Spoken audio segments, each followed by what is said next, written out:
wanted to go over basic jabbing, both forward grip and reverse grip. There's a lot of different iterations of this, but we're going to go ahead and start. And I'll start with stick just to show the use of the forward the forward jab, and then we'll run into reverse grip jabs. So to start out with, this is what people call a wee tick or abanico in application, and they think of this as a big power strike coming in here. With the blade application of this, think of this as a sharp pointy tip, and as this comes online, it's going to arc forward and become the target. Actually, Aaron, come in for a second.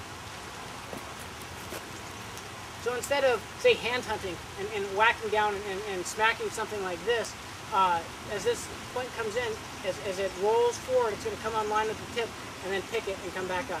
It is not a power move at all, just right and pick, pick, pick. That's all it is. Just you bring this online, and just for a brief second, it's going forward and then it's coming back. So that's all that is right there in terms of the long distance thrusting of this.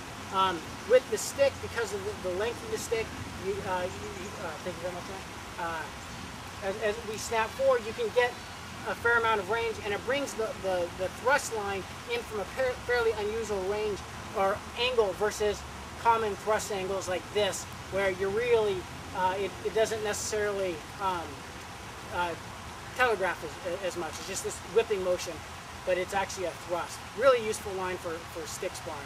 That translates into the blade, sort of the same thing. A little bit more arm motion with the blade. You don't have the sort of the moment of the knife that you do here, and it's going to snap out and come back. Here. With the knife, because you need extra range here with the weapon, you'll see a longer distance. On long distance here, this is actually what we consider sort of median distance thrusting here, because I'm not actually moving my feet. I keep my foot in the same spot, and you're going to see this as we go forward. You don't necessarily want to step forward like that. Here, this leg raises, sort of kicks your own butt right here, acts as a counterbalance to my forward arm as I whip this forward and then come back. Again, it gives you a lot of reach, sort of the maximum extension you could ask for in a position as we're coming this way. Here. Boom. Left hand is coming underneath, tucking under the arm. The common defense of this is a underneath jab coming into the armpit. We're going to cover that up, and so the exposed vitals of my arm extension here are covered with my left hand. This would be true in a spotty daga or however application you're using. If I was in here and I choose to do this, I want to cover up my vital. Sort of the same thing here. As I do this, this hand is going to cover the armpit every time. That's extremely important. So as I come here, you'll see I'm doing this hand rolling, and this will come out of one of the drills that we do for the thrusting line.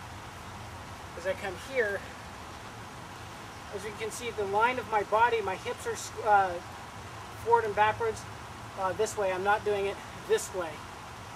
Here, max extension. I have to get this leg the opposite of where my arm is to get sort of that max extension on that thrust line. Here. This shouldn't be done a lot in a sparring match. If you give away this range too often, people will be able to read it. But it becomes really useful as a surprise about just how much reach you have there. Again, and this is a flicking motion. This is not a power thrust. Cutting on the end with the very tip.